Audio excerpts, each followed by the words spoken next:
Hi, I'm Erin with After Cancer, Solutions for Sexual Health and helping survivors find intimacy again. Getting back into it is our conversation today. Getting back into an intimate relationship after cancer.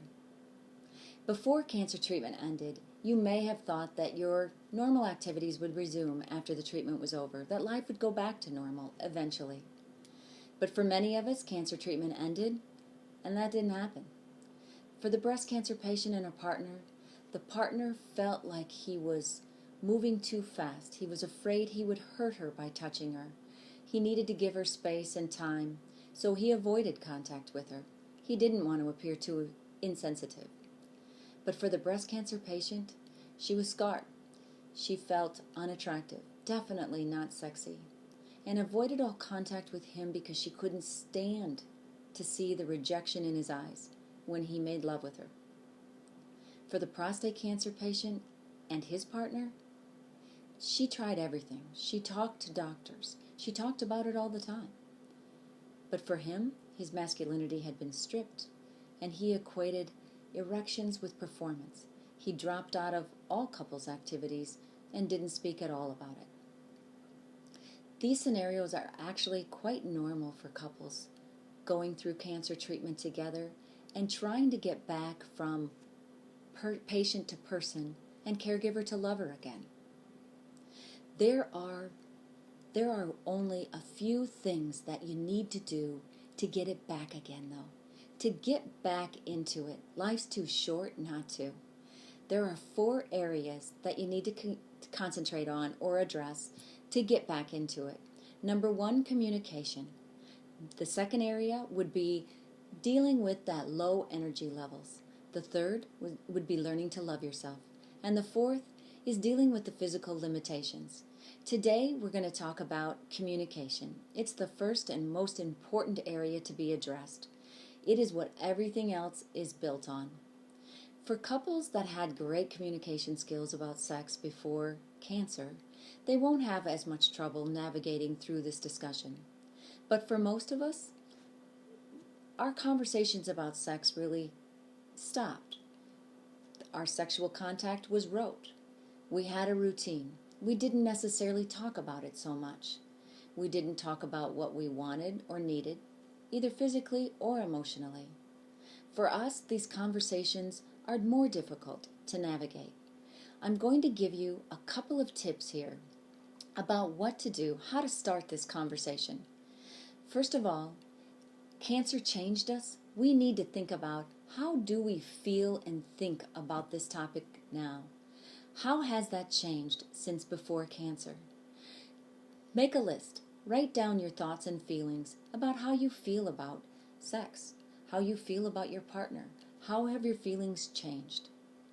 After you've done that, you're going to incorporate some of those thoughts into a conversation that you have with your partner. But first, you need to ask for the conversation. So you get a choice. You can write it down, so you write your request for a conversation in an email, write a letter, leave a note on the refrigerator, or you ask for that conversation in person.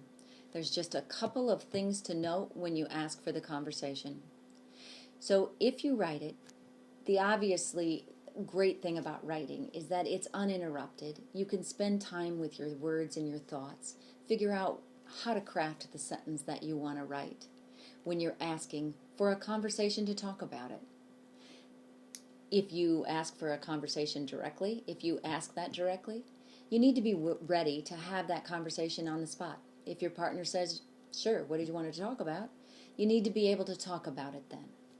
So let's talk about how we'd craft our question, can we have a conversation? We don't want to say, will you talk to me about sex? Because that's far too broad. It's far too heavy, possibly too, and couldn't probably be done in a short period of time. So we don't want to scare anybody away. We really just want to ask for a conversation that will take no more than 30 minutes. We want the conversation to be specific and at a specific time and place. You can give a couple of options here. Maybe you want the conversation to happen on Saturday morning over coffee or on your ride somewhere. You ask that in your request for a conversation. When you ask what you want to talk about, when you tell them what you want to talk about, you list it in the form of feelings and how it affects you. Nothing about them necessarily. So, to give you an example, you may want to say, "Dear Tom, I'd like to speak to you on Saturday morning over coffee about some of the changes that I've experienced since chemotherapy related to our sexual activity. It's something that's important to me. I want to work it out, and I look forward to having this relationship back the way it used to be. I love you and look forward to talking to you on Saturday." That's an example of what you could say to request the conversation. So let's analyze it for a minute. You have a specific time, a specific place that you want to do this, and something specific you want to talk about. For Tom, it doesn't feel like it has really much to do with him. He hasn't done anything wrong. You're not accusing him of anything. You want to talk about some of the changes that you feel since cancer treatment. None of that feels very threatening. Why wouldn't Tom give you that request, grant you that request? And now you have set up the conversation that needs to take place on Saturday.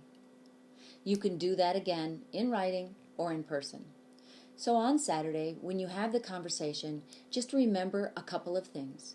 Again, make sure you don't let that conversation go too long. You asked for 30 minutes, keep it as close to 30 minutes as you can. Also, you wanted to talk about something specific, and be specific about your feelings, your fears, your concerns, your wants, and your needs around this topic. Make sure that you never get too broad or let it go off too much into anything that will feel accusatory. It's your first conversation.